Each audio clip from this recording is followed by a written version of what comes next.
Now, my great pleasure to introduce the star of tonight.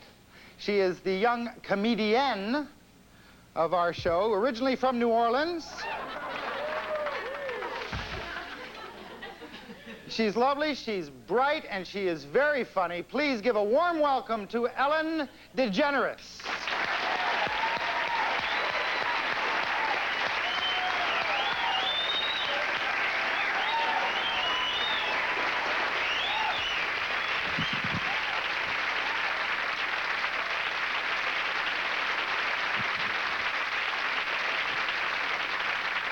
Thank you very much. That's very nice of you. Thank you. I'm feeling good. I'm feeling in shape. There you go. You have to stay in shape, though, don't you? Oh, yeah, you do. You have to. Yeah, you do. Yeah, yeah. You know, my grandmother started walking 5 miles a day when she was 60. She's 93 today, and we don't know where the hell she is. She's a... So you got to stay in shape. You really do. Yeah, it's important. And, you know, it keeps you busy, too. It's a good hobby. And you got to have a hobby. I know I do, because my boyfriend broke up with me back in '72, I guess it was. And, well, you never forget that. You never do. I'll never forget what he told me when he broke up with me. He said, "Hey, Dunky," that's what he called me, Dunky, because he couldn't pronounce Ellen. He said, listen, I'm going, I'm leaving, I can't take this. I said, fine, boo-boo cakes.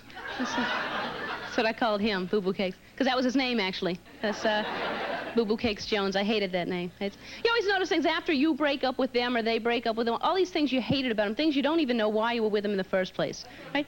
See, women are laughing and men are saying, no. We're picky. I don't know. He used to always wear a dickie. Do you remember these things, dickies?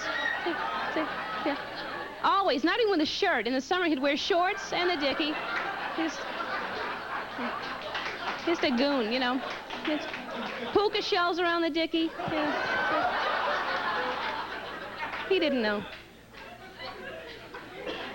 You always know when the relationship's over, too, don't you? Just little things just start grating on your nerves. Just little... It's not even a bad habit, but you just one day you snap. You just... Would you please stop that? That breathing in and out. It's so repetitious. Yeah. It's over then. Yeah. You ever break up with someone and then the next day you tell all your friends all the horrible habits that they used to do, and then you get back together with them the next day? Yeah.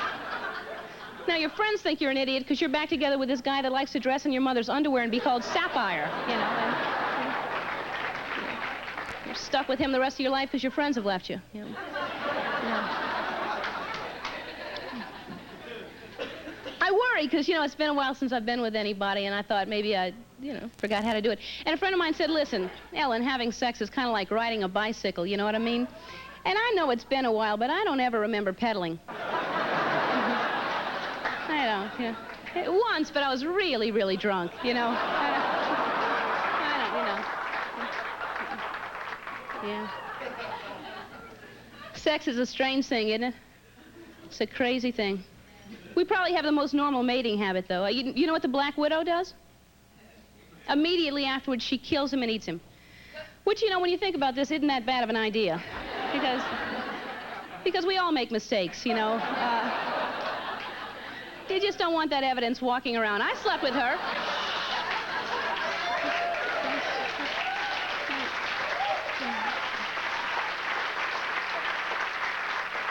The golden eagle is the most incredible because, do you know what the golden eagle does? You do. What does it do? In the air, 80 miles an hour. This is what they do. The male and the female both go 3 to 4 miles high, start going 80 miles an hour and connect. And then they start dropping, and they don't stop dropping until the act is completed, so it's not uncommon that they both fall all the way to the ground, hit the ground, and both of them die. That's how committed they are to it. No, yeah, I thought to myself, boy, don't we feel like wimps for answering the phone. You know.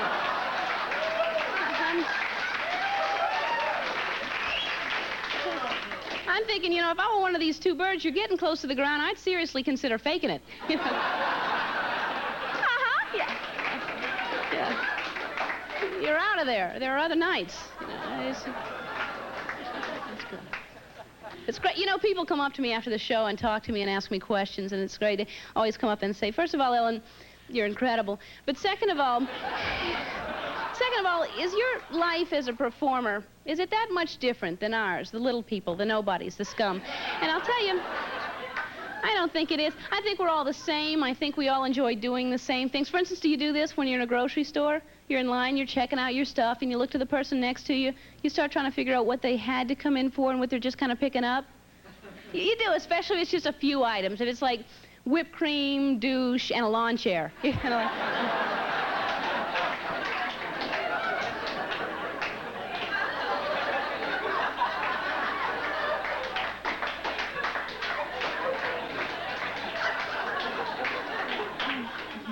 you don't know. You think it's a lawn chair, but you really don't know. You just... Me too. Me too. Do you do this? You do this. Everybody does this. You're at home alone. You put on an album, one that you know all the words to. Take a hairbrush or a deodorant can or something. You stand in front of the mirror. You pretend like you're a rock star. And when the album's over, you pretend like the concert's over and people are screaming and cheering for more. You say, "Thank you much. Good night." And then you run out of the living room, down the hall into the bedroom. You pretend like that's the dressing room. You get there and you have a wine and cheese and fruit tray and champagne and Coke and acid all sit down. And you're smoking and you're drinking and you're eating and you pretend like you're getting interviewed by the Rolling Stone magazine. You just completely trash your room. Don't you? Don't you? Yeah, me too. Yeah. Thank you very much. I had fun. Thanks a lot.